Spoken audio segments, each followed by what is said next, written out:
허브 예배는 매 주일 오후 2시에요. 양재 온누리교회 기쁨몰에서 예배하고 있고 유튜브와 카카오톡을 통해 온누리교회 허브대학부를 찾아와 주시거나 인스타그램에서 허브_워십을 검색해 주시면 하나님의 은혜에 접속할 수 있는 컨텐츠들을 드리도록 하겠습니다. 가슴에 손을 얹고 스스로를 축복하도록 하겠습니다. 저를 따라해 주시겠어요? 하나님은 나를 사랑하십니다. 나는 그 사랑을 신뢰합니다. 나는 그리스도의 담대한 증인이 될 것입니다. 나는 절대로 이전과 같지 않을 것입니다. 아멘. 미술 작품을 이해하기 위해서는요, 미술 작품의 가치가 어느 정도 되는지를 이해하기 위해서는 그 작가가 누구인지를 알아야 합니다. 또 스마트 기기를 이해하기 위해서는 반드시 그 브랜드를 이해해야 합니다.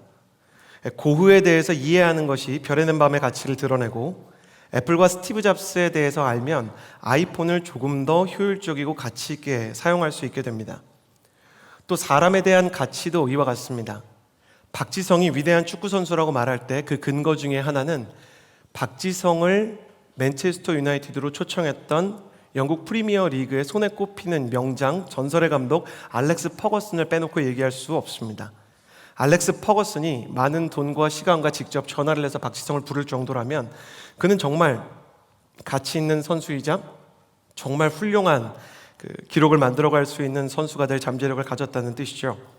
어떤 물건의 가치는 그것을 만든 곳에 있고요, 사람의 가치는 그 사람을 선택한 리더의 안목에 의해 증명되는 것입니다. 그러므로 우리를 만드신 하나님에 대해 아는 것은 우리 인생의 가치를 파악하는 데 너무나 중요한 일입니다. 우리를 창조하신 Made in Heaven, 천국의 창조자이신 하나님께서 우리 한 사람 한 사람을 지으실 때 가지고 계셨던 목적을 알수록 우리 인생은 효율적이고 유용하며, 그리고 존재 목적에 알맞게 인생을 꾸려갈 수 있고, 또 나를 선택해 주신, 나를 사랑하신 예수님에 대해 아는 것은 내 인생의 가치와 내가 앞으로 살아갈 날들의 방향을 보여주는 중요한 열쇠가 되는 것입니다. 그러므로 사랑하는 성도 여러분, 혹시 당신의 인생이 불안하다고 느낄 때가 있습니까? 당신의 인생이 무가치하다고 느낄 때가 있습니까? 그렇게 느낄 때마다 오히려 여러분이 여러분을 만드신 하나님에 대해 더 많이 알아갈 수 있게 되기를 예수님의 이름으로 축복합니다. 당신을 창조하신 하나님과 당신을 선택하신 예수님에 대해서 알면 알수록 그분 안에서 그 손에 의해 창조된 나, 그 안목에 의해 선택된 나 자신의 가치가 얼마나 귀한지를 깨닫게 될 것입니다. 그래서 오늘 말씀을 통해 신의 선택이라는 제목으로 3가지 메시지를 나눌 텐데, 하나하나 나눌 때마다 우리 인생과 우리를 향한 하나님의 뜻을 살펴보므로 내 인생의 가치를 깨닫게 되고, 내 인생의 가치가 없다고 생각되고 불안해하는 모든 인생이 살아갈 근거와 인생의 가치의 증거들을 발견하게 되는 귀한 시간 되기를 예수님의 이름으로 축복합니다. 옆 사람에게 이렇게 인사해 주시겠어요? 사실 당신은 명품입니다. 하나님의 명품이며 걸작인 스스로에 대해서 깨달아갈 수 있는 귀한 메시지, 호산나의 예수님을 통해 배워가기를 원합니다. 함께 1절에서 3절까지의 말씀을 같이 읽도록 하겠습니다. 1절에서 3절입니다. 시작. 그들이 예루살렘에 가까이 와서 올리브산 근처 벳바게와 베다니에 이르렀을 때 예수께서 제자 2명을 보내시며 말씀하셨습니다. 저기 보이는 마을로 들어가라. 그곳에 들어가 보면 아직 아무도 탄 적 없는 새끼 나귀 하나가 매어 있을 것이다. 그 나귀를 풀어서 이리로 끌고 와라. 만약 누가 왜 이러느냐 하고 물으면 주께서 필요하시니 쓰고 제자리에 갖다 놓겠다고 하라. 이렇게 말씀하셨습니다. 첫 번째, 예수님께서 선택을 하실 때 그 기준은 이것입니다. 겸손이라는 것이죠. 예수님은 나귀를 타심으로 예수님 마음속에 있었던 선택의 기준인 겸손에 대해서 말씀하십니다. 예수님과 제자들이 예루살렘 근처에 왔을 때 모두 느낄 수 있었습니다. 뭔가 사람들이 예수님과 제자들을 반기기 위해서 성문 안쪽에 우글우글 대기하고 있는 분위기가 느껴지는 거예요. 마치 아카데미 영화 시상식의 레드카펫 앞에서 기자들과 팬들이 기다리고 있는 것과 비슷한 정서가 그 도성에 흘러넘치고 있었습니다. 예루살렘의 주민들은 왜 이렇게 들떠서 예수님과 제자들을 기다리고 있었느냐? 그들은 예수님이 하나님의 아들이실 뿐만 아니라 구원자이셨기 때문에 구원자로서 예수님께서 자신들을 구원해 주기를 간절히 바라며 기다리고 있었던 것입니다. 예나 지금이나 이렇게 영웅과 같은 스타의 등장, 그리고 지도자의 등장에는 많은 기자들과 그리고 많은 사람들이 몰려들지 않습니까? 레드카펫 행사를 보면 몇 가지 화제가 되는 게 있거든요. 보통 3가지 화제가 되는데, 먼저 누구랑 왔느냐, 그때 같이 오는 사람은 정말 친한 사람이거나 연인인 거예요. 그리고 무엇을 입었느냐, 패션 감각이 어떻고, 그리고 드레스나 가방을 고르는 안목이 얼마나 좋으냐, 그리고 마지막으로 무엇을 타고 왔느냐도 굉장히 큰 뉴스가 됩니다. 그래서 차량 제조사들이 스타들에게 앞다투어서 자신의 차를 타주시면 이런 혜택을 드리겠습니다라고 프로모션을 하는 것이죠. 당시에도요, 레드카펫과 비슷한 문화가 있었는데, 왕이 그 도시에 찾아온다든지 아니면 개선한 장군이 그 도시에 오면 보통 백마와 같은 좋은 말을 이렇게 타고 왔습니다. 그러니까 예수님도 분명 좋은 것을 타고 올 것이라고 생각했는데, 예수님께서는 나귀를 타고 오셨습니다. 그러니까 비유하자면 아카데미 시상식에 이제 자전거를 타고 온 거예요, 예수님께서. 좀 이상하지 않습니까? 여러분 한번 생각해 보세요. 그러니까 이병헌 씨 같은 배우가, 혹은 송강호 씨 같은 배우가 이거를 타고 왔는데 자전거를 타고 와가지고 안녕하세요 이렇게 하면 뭔가 그 배우가 TPO, 타임, 플레이스, 오브젝트 다 안 맞는 것 같고, 그 배우가 뭔가 멋이 없고 품격이 떨어지는 것처럼 느껴지잖아요. 그러니까 사람들이 좀 의아하게 느끼고 왜 나귀를 탔을까? 왜냐하면 나귀라는 생물은 뭘 싣기 위해서는 써도 사람이 타고 다니기에는 너무나 연약하고 또 느린 생물이었기 때문입니다. 그럼 예수님께서는 왜 나귀를 선택하셨을까? 그것은 스가랴를 통해 예언된 말씀 때문입니다. 스가랴 9장 9절의 말씀을 같이 한번 읽어보도록 하겠습니다. 함께 읽겠습니다. 시작. 시온에 따라 마음껏 기뻐하라. 예루살렘에 따라 소리쳐라. 보아라. 내 왕이 내게로 오신다. 그는 의로우시며 구원을 베푸시는 분이다. 그는 겸손하셔서 나귀를 타시니 새끼 나귀를 타고 오신다. 스가랴에 이렇게 예언이 되어 있었기 때문에 예수님께서 나귀를 타신 거예요. 그러면 예수님께서는 그냥 예언에 이렇게 써 있으니까 예언을 그대로 재현하기 위해서, 이루기 위해서만 나귀를 탄 것일까요? 우리가 성경을 읽을 때 예언과 언약의 성취에 대해서 꼭 생각해야 되는 게 있는데, 예언과 언약의 성취란 예언된 대로 되었다, 약속대로 이루어졌다를 넘어서 주님의 의도와 마음이 그 예언의 성취에 담겨 있는 거예요. 그러니까 여기서 예언된 내용이 이렇게 이루어졌다면 그 안에 어떤 예수님의 마음과 예수님이 전하고자 하는 메시지가 있는 거죠. 쉽게 얘기해서 주님께서 왜 그런 선택을 예비하셨는가라는 메시지가 담겨 있다는 것입니다. 왜 그런 선택을 하셨을까? 그래서 언약의 말씀을 볼 때 그 마음을 알기 위해서 우리가 해야 되는 일이 있는데요, 최대한 말씀을 디테일하게 보는 겁니다. 오늘 말씀에 보면 예수님께서 나귀를 타신 의미가 겸손한 분이시기 때문이다. 그런데 겸손이란 무엇일까? 만약에 그냥 예수님이 겸손한 분이다를 전달한다면 이런 메시지가 같이 들어가야 될 거예요. 예수님도 겸손하시니까 너희도 겸손해라. 근데 오늘 메시지를 보면요, 내 왕은 겸손하시고 나귀 새끼를 타시는데 본받아라가 아니라 시온에 따라 마음껏 기뻐하라고 얘기합니다. 그러니까 예수님이 겸손한데 우리는 기뻐하라는 겁니다. 예수님이 나귀를 탔는데 예루살렘에 따라 소리치면서 즐거워하라고 얘기합니다.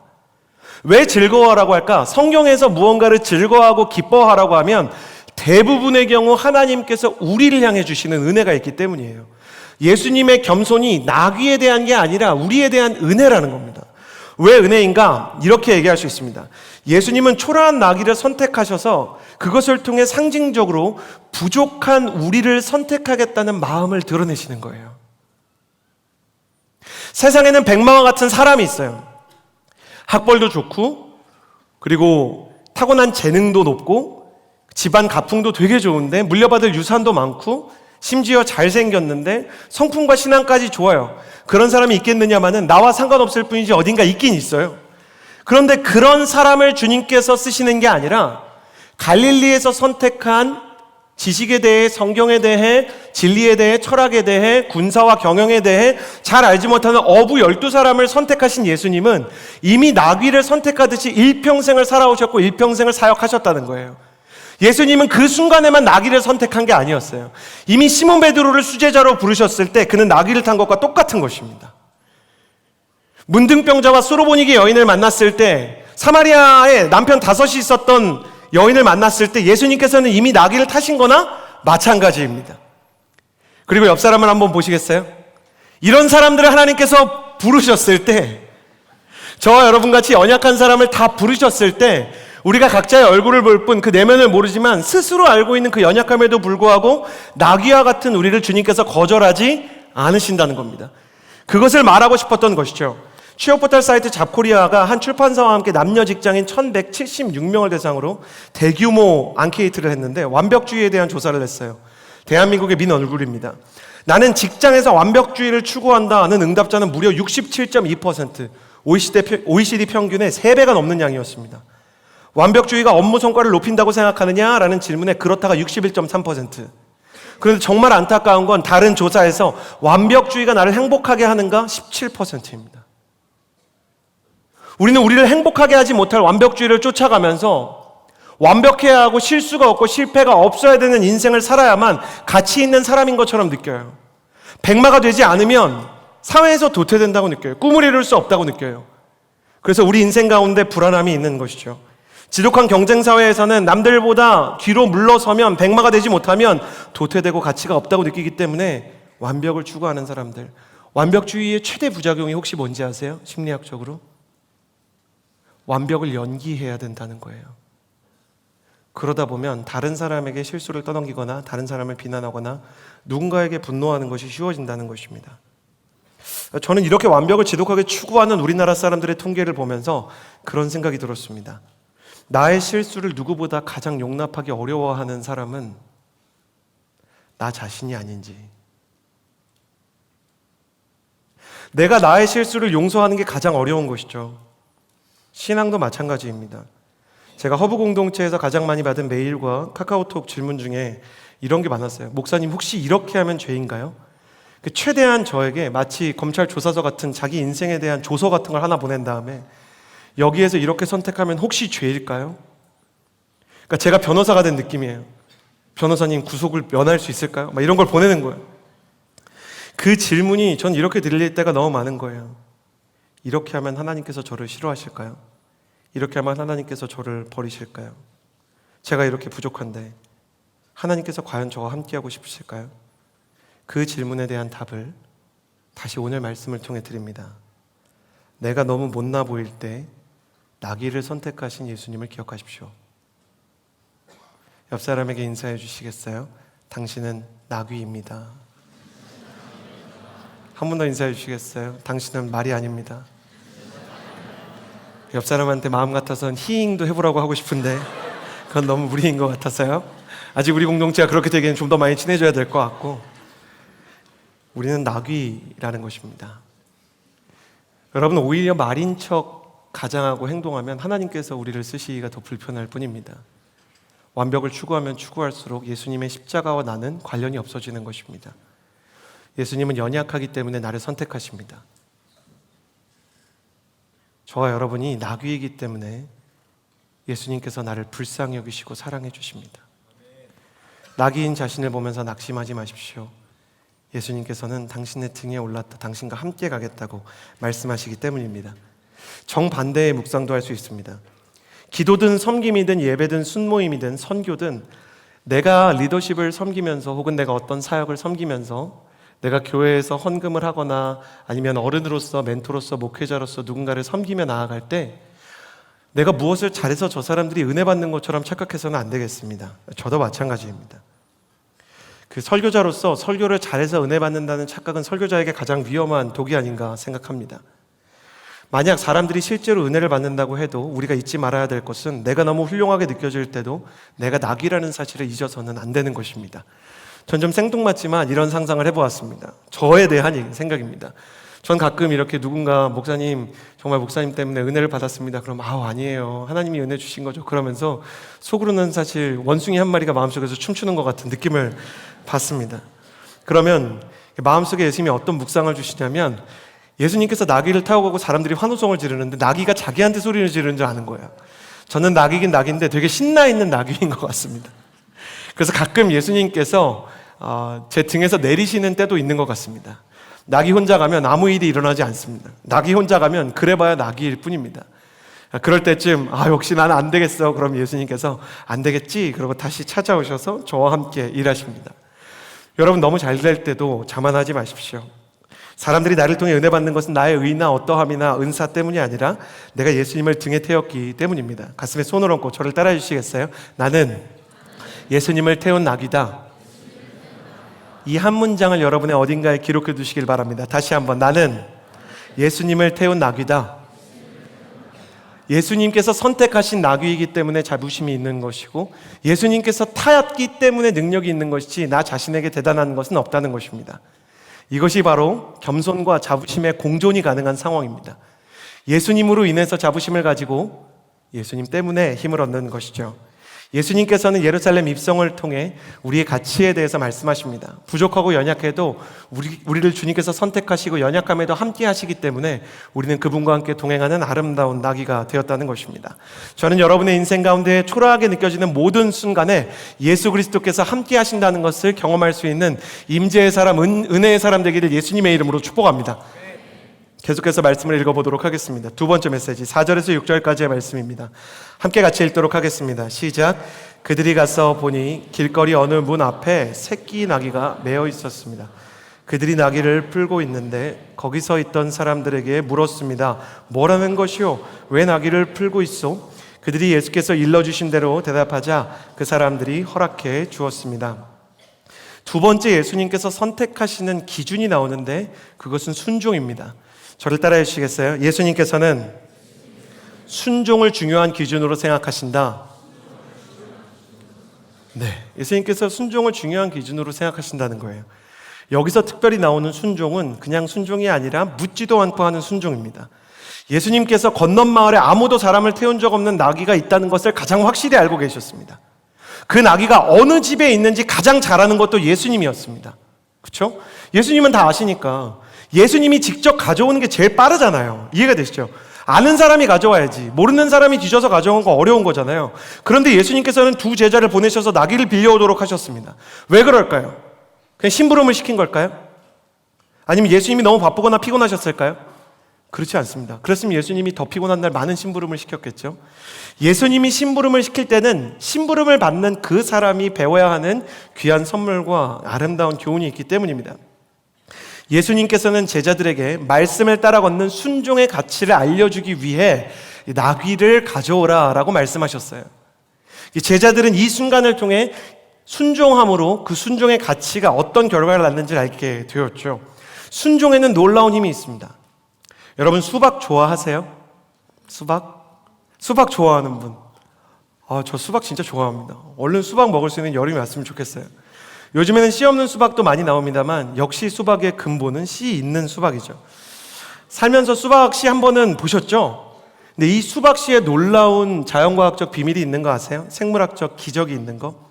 미국의 크리스천 정치가였던 윌리엄 제닝스 브라이언이라는 사람이요, 정말 신앙도 좋은, 그래서 하나님의 뜻을 위해서 헌신하는 사람이자 정치가 미국에 존경받는 사람이었는데, 이 사람이 생물학적 과학자랑 연구를 하다가 대화를 하다가 이 수박씨에 대해서 대단한 사실을 발견했습니다. 그것은 수박씨가 싹을 낼 때요, 자신을 덮고 있는 흙의 무게가 수박씨의 20만 배라는 거예요.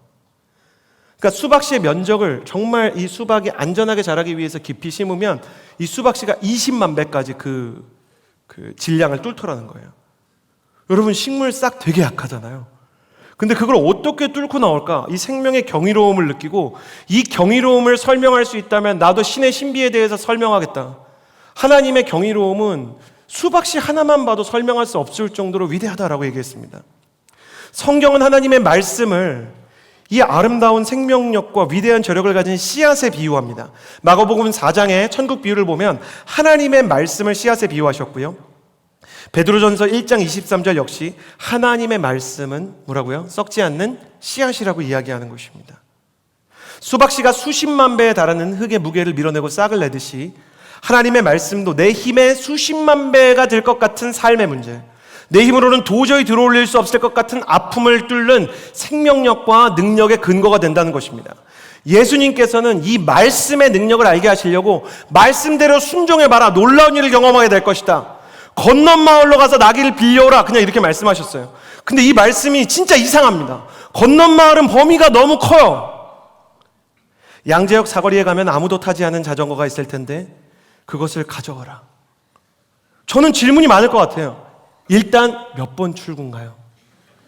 주소가 어떻게 되고 자전거의 색상은 어떻게 되나요? 그런데 제자들은요, 놀랍게도 질문하지 않고 출발합니다.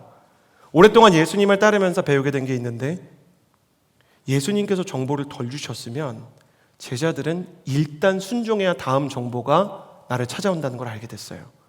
모든 정보를 다 쥐고 출발하는 게 아니라 마치 우리가 방탈출 게임을 할 때 하나의 문을 열어야 다음 클루, 단서를 발견할 수 있는 것처럼 예수님의 말씀에 순종할 때 그 다음 이정표가 드러난다는 것을 알게 되었기 때문이에요. 제자들만 그랬던 게 아닙니다. 히브리서 11장 8절을 보십시오. 이렇게 기록되어 있습니다. 함께 읽겠습니다. 시작.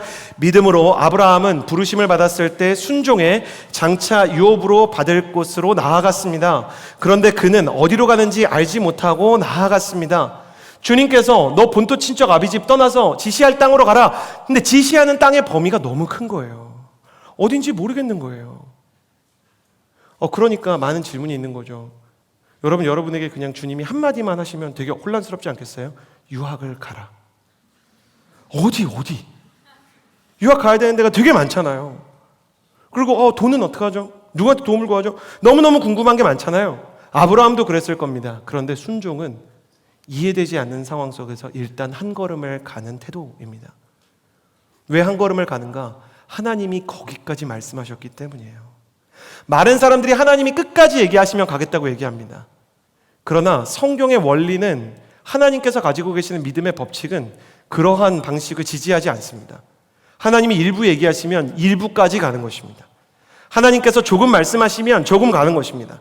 아는 곳까지 가는 것입니다. 양지역으로 가라. 그럼 일단 양지역으로 가는 것입니다. 제자들이 건넌 마을에 가서 보니 과연 낙이 한 마리가 있었습니다. 저의 상상이에요. 이런 생각을 한 건데, 갔는데 제자들이 주변에 아무것도 없는데 그냥 발걸음 단 대로 갔는데 거기가 나귀가 있었던 게 아닌가 생각합니다. 그래서 그 나귀의 줄을 풀릅니다. 저는 이걸 보면서 정말 마음이 조마조마했습니다. 제가 김범석 MC를 보내서 양지역 사거리에서 잠겨있는 자전거를 톱으로 자르고 가져와라. 그래서 MC들이 막 이걸 자르고 있다고 생각해 보세요. 그리고 자르다가 예수님께서 쓰시겠다고 해서 지금 자전거 자르는 겁니다. 방해하지 마세요. 그럼 뭐 철컹철컹인 거죠. 근데 제자들은 그냥 이게 하나님 뜻이구나 하고 시킨 대로. 하나 더 있었어요. 예수님께서 가서 나귀를 가져와라 그러시고, 왜 그러냐 그러면 주께서 쓰시겠다 하라. 원어로는 쓰고 갖다 주시겠다고 하라. 근데 제자들이랑 나귀 주인이 만난 적이 없잖아요. 옛날처럼 인스타그램이 있는 것도 아니고 제자들이 어떻게 생겼는지 정확히 모른단 말이에요. 예수님이랑 같이 왔으면 모를까요? 제자들의 몽타주도 모르는데, 당시에는 종이도 희귀해서 수배범 얼굴 같은 게 막 붙던 시절도 아니에요. 그림도 귀하던 시대입니다. 그런데 저 사람이 제자인지 어떻게 알아요? 자기가 예수님 제자래요. 그리고 나귀를 가져가겠대요. 근데 놀랍게도요, 수상할 정도로 순순히 나귀를 내놓는 주인. 예수님이 필요하다고 합니다. 여러분, 이게 이해가 되세요? 김범석 대표 MC가 이걸 자르고 있는데 예수님한테 필요합니다. 아, 그래요? 가져가세요. 이상하지 않습니까? 전 이게 너무 이상한 거예요. 그런데 아마 그에게도 기록되지 않았지만 하나님께서 무언가 확신과, 그리고 무언가 그게 정말 하나님의 명령이라는 느낌을 주셨나 봅니다. 성경은 그 사람이 왜 믿음을 가졌는지 써놓지 않았습니다. 어떻게 제자들을 알아보았는지에 대해서도 전혀 기록하지 않았습니다. 저를 보시겠어요? 왜 아무것도 안 써놨을까요? 궁금하지 않습니까? 큰일 났네. 나만 궁금한 것 같아요. 이상하지 않습니까? 왜 안 썼습니까? 저는 기도를 하다가 하나님으로부터 그런 마음을 받게 되었어요. 순종은 글을 읽는 데서 오는 게 아니라 순종하는 자가 이해하게 되어 있는 것이다. 순종하는 사람들에게만 담겨있는 그들의 내적 동기를 주님께서 구태여 말씀의 글로 적어두지 않으신 거예요. 그러나 그들은 그 이유를 알았어요. 어쩌면 그들 사이에는 대화가 더 있었을 수도 있어요. 그러나 기록하지 않습니다. 왜? 주님께서 이 말씀을 통해서 강조하고자 하는 건 이유가 아니라 순종하고자 하는 태도이기 때문입니다. 예수님께서 쓰는 사람은 이해가 아니라 순종을 통해서 하나님께 믿음을 드리는 사람입니다. 질문 없이 순종하는 사람이 질문 없이 순종하는 동역자를 만나는 법입니다. 어떻게 알아보느냐고요? 순종해야 알게 되는 것입니다. 우리는 순종은 하지 않고 알아보게 해달라 그럽니다. 하나님 아버지, 나에게 예비하신 남자가 누구입니까? 나에게 예비하신 여자가 누구인가요? 뚜두두두두두두두. 빛나라. 하나님께서는 그런 방식으로 일하는 게 아니라 순종하다 보면 순종하는 사람을 만나고, 예배를 하다 보면 예배하는 사람을 만나고, 예수님의 성품을 닮아가다 보면 그런 사람을 만나는 거예요. 이걸 영적인 유유삼종의 법칙이라고 얘기할 수 있을 거예요. 이 사람들만은 왜 그들이 이 놀라운 기적과 이해되지 않는 이심전심을 겪었는지를 알 것이에요. 여러분에게도 이런 것들이 필요하지 않습니까? 다른 사람들에게 굳이 말로 설명할 수 없는, 이건 정말 말로 표현할 수가 없어. 하나님께서 나에게 주신 기적이라고 밖에, 하나님께서 나를 위해서 예비하신 계획이라고 밖에. 그러나 순종하지 않고 믿음으로 결단하지 않으면 알 수 없다는 거예요. 기억하십시오. 순종해야 이해하게 됩니다. 믿음에 따라 발걸음을 옮겨야 하나님의 비전의 땅에 이르게 되는 것입니다.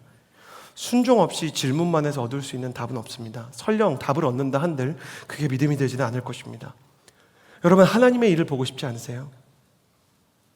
허브공동체 큰일 났네요. 저만 보고 싶은가요? 여러분, 하나님의 일과 하나님의 뜻을 보고 싶지 않습니까? 여러분, 정말 하나님께 쓰임받고 싶지 않으세요? 하나님의 일하심과 하나님께서 여러분의 인생 가운데 예비하신 그 계획들을 만나고 싶지 않나요? 나는 하나님의 일과 하나님의 계획과 하나님의 놀라우신 역사에 대해서 여러분이 열망과 소망을 가지게 되기를 예수님의 이름으로 축복합니다. 그러면 그 하나님의 예비하신 기적의 문들과 그 역사의 문들을 무엇으로 여느냐고요. 현관문을 열 때 비밀번호가 필요한 것처럼 주님께서는 순종을 통해서 그 비밀번호를 입력하시고 믿음을 통해서 그 문을 여신다는 거예요. 사랑하는 여러분, 주님께서 여러분에게 말씀을 통해서, 예배를 통해서 뭐라고 명령하시든 그 작은 일에 이해할 수 있는 데까지 나아갈 수 있게 되기를 예수님의 이름으로 축복합니다. 비록 갈 바를 몰라도, 결과를 몰라도, 손해가 나를 기다리고 있는 것 같아도 주님을 향해서 작은 순종을 하는 거예요. 너무 걱정하지 마세요. 여러분에게 엄청 큰 일을 시키진 않을 거예요. 여러분에게 갑자기 연쇄살인마에게 가서 복음을 전해라, 이렇게 하지 않으실 거예요. 여러분에게 갑자기 내전 지역에 가서 사람들의 질병을 고쳐주어라, 네가 기관총을 들고 저 내전을 종식시켜라, 이런 일을 얘기하지 않으실 거예요. 큐티할 때 그런 거 하신 분 있으세요? 내전 지역에 가야겠다, 소말리아 해적을 소탕해야 되겠다, 그런 분 안 계시잖아요. 하나님은 할 수 있는 것, 갈 수 있는 곳을 얘기합니다. 건넌 마을. 왜 건넌 마을이라는 단어가 중요합니까? 걸어서 갈 수 있는 거리이기 때문에 그래요. 이웃 나라면 힘들어지는 겁니다. 조선 땅이면 어려워지는 거예요. 조선 땅에 가서 나귀를 가져와라. 예수님께서는 그렇게 말씀하지 않으셨어요. 여러분, 저를 보시겠어요? 이미 주님께서 여러분에게 건넌 마을이 어딘지, 가서 해야 될 일이 뭔지 얘기하지 않으셨나요? 예수님께서 이거 하라고 말씀하지 않으셨어요? 아, 설마 그건 아니겠지. 그거예요. 주님께서 내게 말씀하신 그 작은 일에 오늘 마음을 다해 기도하며 준비하며 순종을 다짐하십시오. 그렇게 할 때 하나님의 역사를 여러분이 경험하게 될 것입니다. 저는 여러분의 인생이 하나님께서 말씀하신 만큼 가보는 사람 되기를 예수님의 이름으로 축복합니다.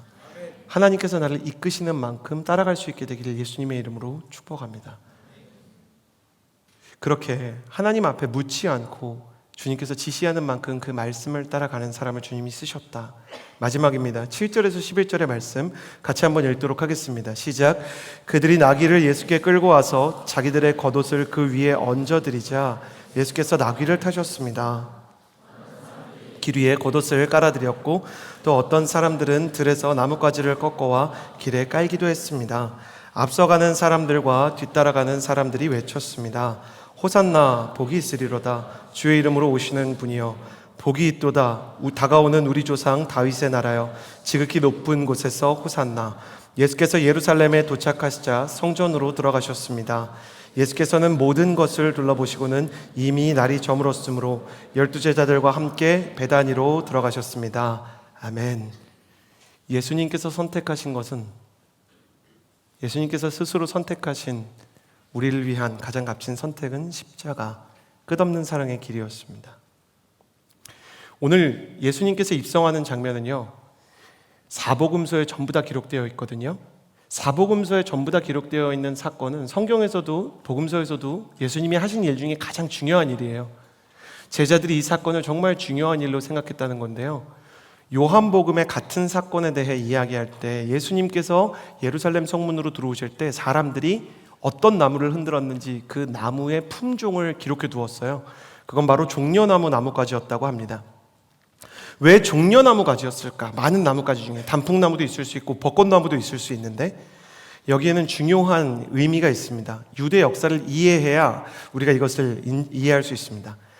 예수님께서 세상에 오시기 전에요, 그러니까 AD 0년경 전에 BC의 시대에 이스라엘은 로마의 지배를 받기 전에도 수많은 주변 강대국에 의해 짓밟히며 지배를 받는 한의 역사를 가지고 있었습니다. 이미 기원전 586년 예수님 오시기 거의 600여 년 전에 바벨론에 의해 나라를 잃었고요. 그 다음 바벨론을 페르시아가 점령하자 또 페르시아의 식민지가 되었고, 헬라 제국, 그리스 제국이 득세를 하니까 페르시아가 망하면서 다시 헬라 제국의 식민 통치를 받게 됩니다. 나라 없는 민족으로 이류 시민, 마치 하층민처럼 온갖 차별과 멸시와 인종차별을 받던 사람들이 바로 유대 사람입니다. 우리가 이스라엘 사람들 보면 그들의 민족주의나 혈통주의가 좀 거북스럽게 느껴질 때가 있고 과격하다고 생각할 때가 있지만 우리 민족만큼은 그들에게 공감하기가 좀 수월합니다. 생각해 보십시오. 우리 민족이 일본에게 36년간 식민 통치를 받았던 것에 대해 지금도 아픔과 슬픔이 있는데 36년이 아니라 2500년 동안 나라를 빼앗겼던 사람들이니 그 민족성과 똘똘 뭉치는 기질이 얼마나 견고하며 그 한의 깊이가 얼마나 깊겠습니까? 근데 이 한 속에서도요, 마치 사막에 있는 오아시스처럼 이 서러운 사막과 같은 역사 속에 잠시 유대민족이 오아시스처럼 독립을 유지했던 기간이 있었어요. BC 2세기의 일인데요, 당시 유대 땅을 점령했던 사람은 그리스 제국의 왕, 헬라 제국의 왕인 안티오쿠스 에피파네스 4세였어요. 이 안티오쿠스 에피파네스 4세라는 사람은 매우 교만하며 그리고 사람들을 괴롭히는 소시오패스적 성향을 가지고 있었던 왕으로 유명한데요, 유대 사람들을 탄압하는데 역대 이렇게까지 탄압한 사람이 있었나 정도로 마치 히틀러처럼 그들을 핍박합니다. 들어보세요. 여호와 하나님을 향한 신앙을 무자비하게 탄압하면서 율법을 안 지켜야 살려준다, 지키겠다고 얘기하면 제사장들의 목을 뱉고요, 예루살렘에 구테여 제우스 신전을 세웠고 모든 이스라엘 사람들에게 강제로 돼지고기를 먹였고요, 사내 아이의 할례를 금지하고 사내 아이에게 할례를 할 경우에는 감옥에 가두었는데 그 감옥에서는 3년 이상 살아남는 사람이 없었다고 합니다. 안식일 준수는 아예 법적으로 금지해서 모든 유대 사람들에게 안식일에 4km 이상 무조건 걷거나 노동할 것을 명령했던 게 바로 안티오쿠스 에피파네스 4세입니다.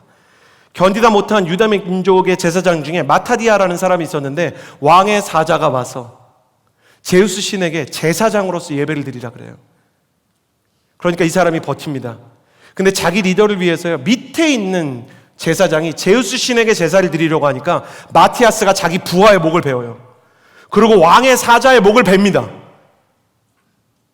지금으로 치면 목사님이 좀 과격하게 독립운동을 한 거예요. 그리고 기원전 2세기에 일어난 이 일로 인해서요, 실제적인 반역이 일어날 수밖에 없게 됩니다. 근데 제사장은 제사장이지 전투 전문가가 아니잖아요. 근데 이 모습을 보고 감동하며 그 유지를 잇고 그 뜻을 잇는 사람이 있었으니 마카비우스라는 사람인데 부모가 이름 자체를 독립을 위해 지은 거예요. 이름이 망치라는 뜻이에요. 이름이 김망치씨예요. 이 사람이요, 헬라 제국을 상대로 싸움을 하는데 164년에 놀랍게도 승리를 합니다. 그러니까 지금 우크라이나가 러시아를 상대로 버티는 것처럼 버텨내고 헬라가 더 힘을 쏟아부었다가는 헬라의 라이벌인 터키한테 실권을 넘겨주거나 아니면 이 동쪽의 제국들과의 전쟁에서 문제가 생길 수 있다는 리포트가 있어서 철수하게 돼요. 유대의 독립을 쟁취한 마카비우스 장군과 유대인들은 마카비우스를 왕으로 옹립하고 100년 동안 왕조를 지속했습니다. 잠깐 독립이 있었던 거예요. 한국인의 가슴에는 늘 이순신 장군이 있죠. 유대인의 가슴에는 늘 마카비우스가 있습니다. 마카베오 장군이 있습니다. 이 마카비우스가 승리하면서 예루살렘을 회복하고 그 성으로 들어올 때 사람들이 흔들었던 것이 바로 종려나무 가지입니다. 호산나, 지금 우리를 구원해 주십시오 라는 이 기도는 시편 118편 25절에서 왔는데, 이 마카비우스를 기다리면서요, 당시 신약시대에 로마에서 독립시켜달라고 유대교의 지도자들이 기도할 때 썼던 이 비밀의 기도문이 시편 118편이었죠.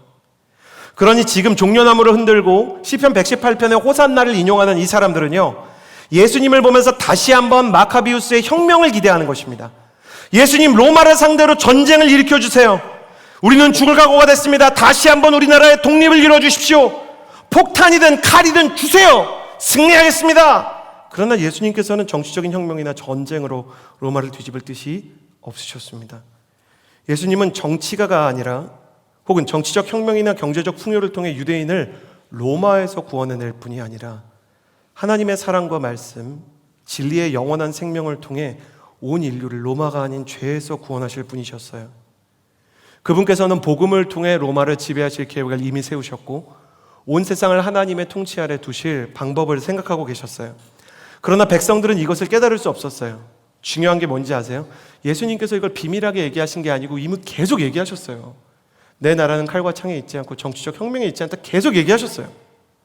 근데 사람들은 왜 예수님의 이 메시지를 듣지 않았는가? 왜 기억하지 못했는가? 백성들에게 자기의 소망과 민족에 대한 열망이 너무 강했기 때문입니다. 사람이 신앙생활을 해도 자기 소원에 대한 열망이 너무 크면 내 소원과 내 열망이 신앙 전체를 해석하고 하나님을 해석하는 틀이 돼버립니다. 그래서 이런 일들이 일어나게 돼요. 내 소원을 이루어줘야 메시아라는 겁니다. 우리 가족과 우리 민족의 열망을 이루어줘야만 하나님 아들이라는 거예요. 지금 내가 무릎 관절이 아픕니다. 이거 고쳐줘야 메시아입니다. 지금 내가 입시를 치르고 있습니다. 이 입시 통과하게 해주셔야 나의 하나님이신 거예요. 나의 입시와 진로와 연애와 결혼, 몸과 마음의 치유를 들어주셔야만 메시아의 자격이 있다라고 이야기를 하면 예수님이 진짜 가지고 있는 소망이나 예수님의 꿈과 뜻은 어디로 가는 걸까요? 그 시대나 지금이나 우리는 하나님의 소원보다는 나의 소원을 신처럼 섬기고 내 소원을 들어줄 메시아를 기다리는 거예요. 여러분이라면 이런 마음과 태도를 가지고 있는 사람과 관계를 맺겠어요? 자기 입맛대로 내 말을 해석하고 내 마음을 자기 멋대로 추측하고 그 사람이 내 소원 들어주기로 했어, 나한테 뭐 사주기로 했어, 내가 확실하게 얘기한 적도 없는데 그걸 온 세상에 소문내고 확대 재생산하는 사람이랑 여러분 친구하고 싶으세요? 우리는 그런 사람 가까이 하지 않으려고 합니다. 나에 대해서 멋대로 해석하고 입맛대로 말하는 사람, 오해하는 사람을 우리는 굉장히 불편해요. 그런데 예수님은 사람들이 그렇게 오해를 하고 자기 틀과 자기 생각에 맞춰가지고 예수님의 내 마음대로 초상화를 그리는데도 그들을 찾아오셨고 그들의 목소리를 다 들어주셨고 결국 그들을 위해 죽으셨습니다.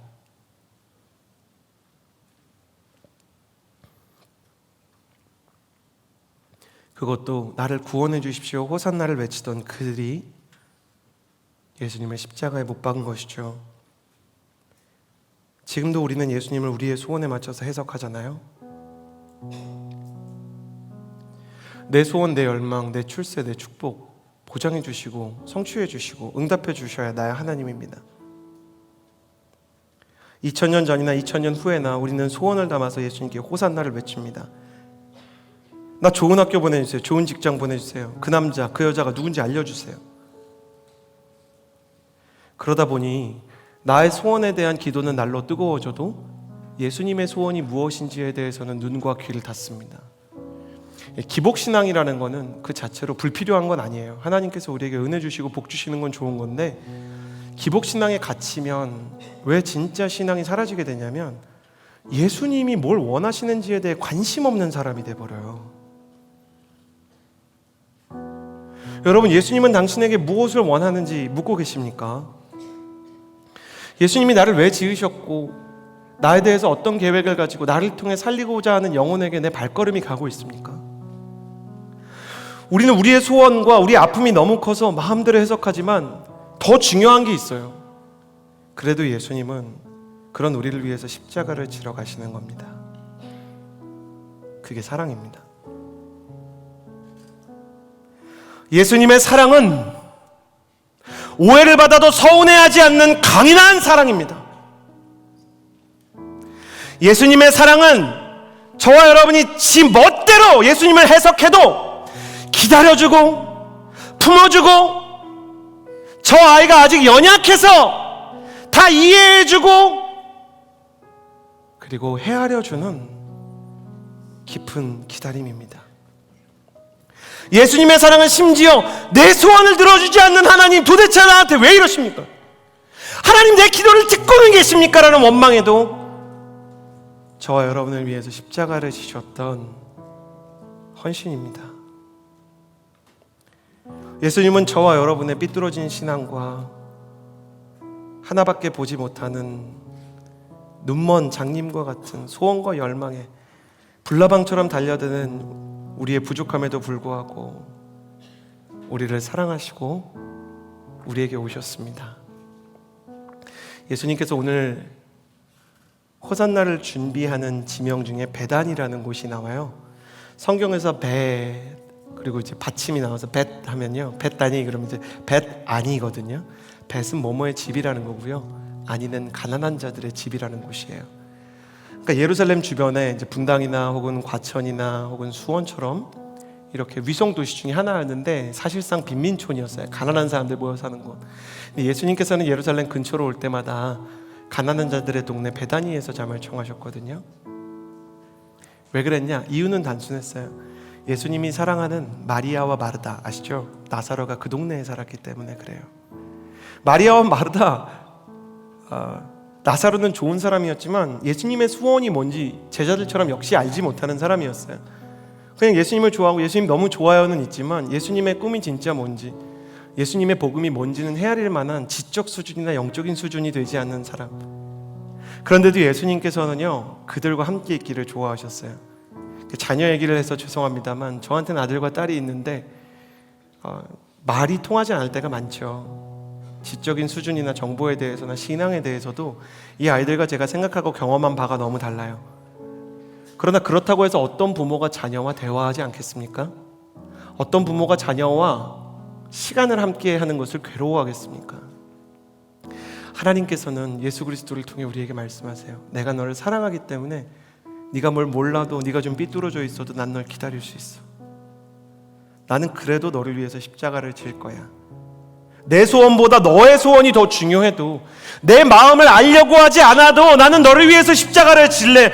왜냐하면 그 길만이 너를 살릴 수 있는 길이고, 그리고 이 십자가를 통해서 언젠가는 네가 내 꿈과 뜻을 이룰 것이라는 것을 내가 믿기 때문에 그것이 바로 예수님의 사랑입니다. 오늘 우리는 예수님의 선택에 대해 살펴보았습니다. 아직도 당신의 인생이 불안하게 느껴지십니까? 나귀를 기억하십시오. 예수님께서는요, 나귀를 타신 것처럼 연약한 나를 타시고 불편하지 않다 여기시는 겸손한 분이셨습니다. 이유도 길도 묻지 않고 제자들이 순종하려고 한 걸음 가니까 그게 전부인 것처럼 대견하시고 하나님의 역사에 재료로 써주신 분이 바로 예수님의 모습이셨어요. 우리가 아무리 오해하고 욕망으로 내 신앙을, 내 기도를 오염시켜도 더럽다 말씀하지 않으시고 기다려주시고 십자가를 지신 게 저와 여러분의 예수님이십니다. 이러니 누가 우리를 예수님의 사랑에서 끊을 수 있다고 말하겠습니까? 누가 여러분을 그리스도의 가치와 상관없다고 말할 수 있겠습니까? 나귀와 같은 나를 위해 십자가를 선택하시고 끝까지 걸어가신 그 예수님의 선택 속에 담긴 그 진심 따라가며 우리 이 시간 그분을 찬양하지 않겠습니까? 십자가의 사랑이라는 찬양을 통해 나를 선택하시고 나귀인 나와 함께 하시며 오해와 한계 가득한 나의 신앙과 찬양을 받으시는 주님의 이름을 높이기를 원합니다.